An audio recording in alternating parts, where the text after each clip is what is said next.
Okay, final topic before we get into this prospect breakdown, Ethan. Zaccharie Risacher has been going off recently in the LMB playoffs in France. I believe they actually played today too, or no, they didn't play today. They play this Thursday. I was looking at their schedule because I was seeing if maybe there's a chance I could watch some. But there weren't any games on yesterday, and I was hoping there would be a French league playoff game on, but there wasn't. 28 points, 6 rebounds, 11 for 16 overall, 5 for 9 from three, 1 for 2 on free throws in 29 minutes. The reason we bring this up is because whenever we had our guy Lou from Miami Heat beat in playoff foul on last week, the two biggest things that he kind of criticized about Risacher, which I understood in the moment, I totally got where he was coming from. The stuff that I'd seen in the tape, it kind of matched up with what he was saying. He talked about, his on-ball creation. We hadn't really seen very many flashes of that. It was a lot of catch and shoot, straight line drives. And then on top of that, in the biggest moments, whether that be in FIBA, where he's playing with Alex Sarr for the French team, or previous years in the playoffs, maybe, he kind of had some rough games, but I don't know if he was listening, Ethan, because his past 2 games since then, specifically in the LNB playoffs, I don't remember the stats for the last one, but I'm pretty sure it was another 20-point performance, efficient shooting. But here's the thing. It's not just that he's performing in the playoffs. He's taking people off the dribble, hitting step backs, dribbling around guys, finishing through contact on dunks, driving through the lane, and there'll be traffic in the lane, evading that to get to the rim. Like I said, I totally got where Lou was coming from, but man, these past couple games from him, he's been like the 2 things that you criticize him on, he has been doing well. You know what I mean? And so I was just kind of curious on your thoughts on that, and what you've seen from Zaccharie in these last couple games in the playoffs. But it is pretty remarkable that as soon as that video came out, he had 2 back-to-back games where you're right. He was taking guys off the dribble. He had some shifty moves, some step-back threes, and obviously putting up crazy stats in playoff games, which are obviously big, high-pressure games for him.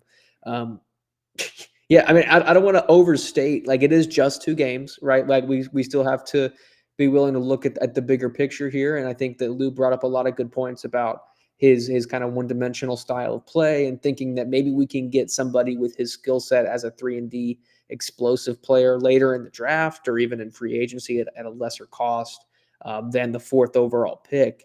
Like, I'm still high on Risacher. Like, I still think he's going to be a real quality player. I think that these 2 games only boost his draft stock at the end of the day. But I just don't see him being available even still at 4. I still think Castle's the guy for us at that 4th spot. If he does slip and fall, we have some things to think about. Right. Because as much as you do love Stephon Castle, as much as I love Stephon Castle, Risacher is a really solid defender.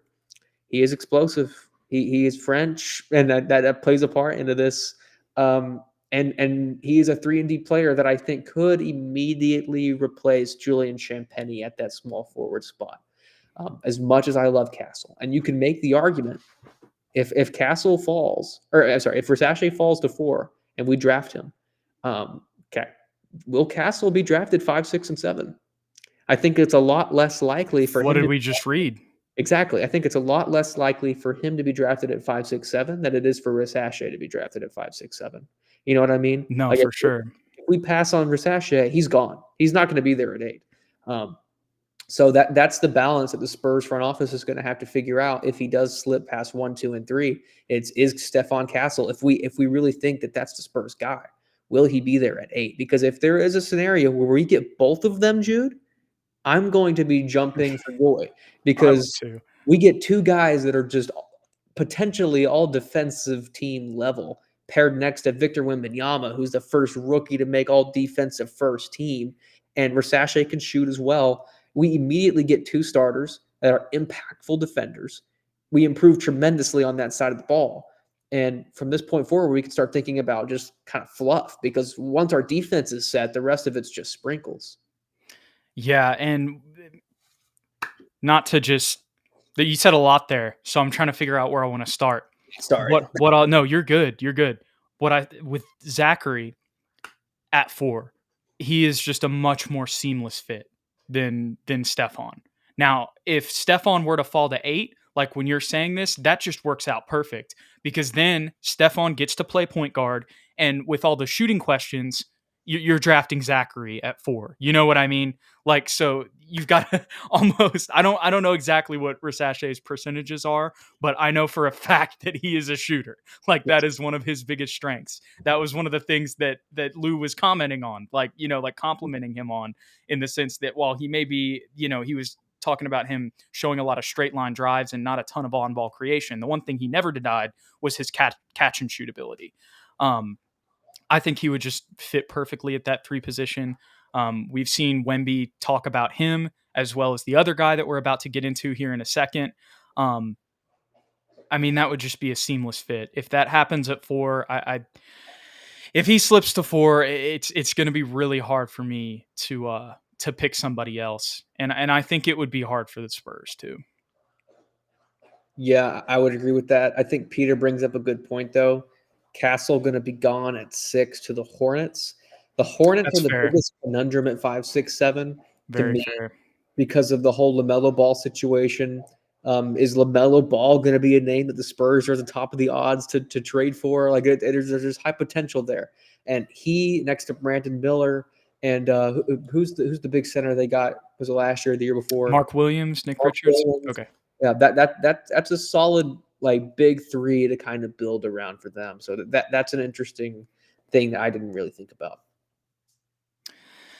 Yeah, but regardless, Mhm. Zaccharie Risacher definitely showing impressive flashes of the Yes. things that he has been criticized on, um, coming into the draft process. So good to see if there is a potential scenario where he drops to 4. I Mhm. really don't see it happening. I know there's been a lot of talk about the Wizards needing a point guard, and I totally see that. He agrees. He says the Wizards do need a point guard. Um, I just don't feel like the Wizards are in a position where they can lock themselves into a position in the draft. And I think with what they saw from Bilal Coulibaly last year, I Mhm. think that is going to entice them to take another player from the same league that has had even more success than Bilal did last season. Right. And here's the other thing, people might say, oh, well, they play the same position. I talked about this in the mock draft video that I did like right after the lottery. First of all, they both can shoot. So that kind of gives you versatility. And actually, there was something that came out today that I saw that apparently Bilal has now grown to 6'9", and I think Oh, he's like 214 pounds or something like that. The point is, I think Zachary's already 6'9". I think both of those guys, well, even at 6'9", like Bilal played the 2 last year at times, and his mhm. skill set's not going to change. So I think they could still play him there if they wanted to. But ideally, in the modern NBA, probably what I'd expect them to do if they were to pick both of them is play them together at both of the forward positions. But with their length and then both like that, you know what I mean? You're not even really playing small ball at that point. The point I'm trying to get here is even though they drafted Bilal last year, I don't think that there's going to be a fit issue in Washington. And if you want to bring up like Kuzma or something, it's like, okay, well, Kuzma, like that's not in the Wizards' long term future. You Right. know what I mean? So I think he's going to go at 2. Mhm. But if he fell to 4, everything that we've already talked about, um, I think are definitely some reasons to consider him there. Yeah, let's be completely frank and honest about the Wizards. They need everything. Yes.